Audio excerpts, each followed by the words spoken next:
আজরাইল রে, জান কবজ করে এত কষ্ট আগে জানতাম না। আজরাইল, আমাকে একটু আসানের সাথে তুমি জান কবজ করো।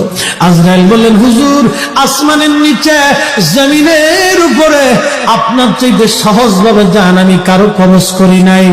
আল্লাহ আমার উপরে কড়া নির্দেশ, আমার হাবিবের জান কবজ হবে সবচেয়ে বড় আসানে। হুজুর, আমি যদি আপনাকে আসানে জান কবজ না করি, নবী গো, আল্লাহর লানত আমি ধ্বংস হয়ে যাব।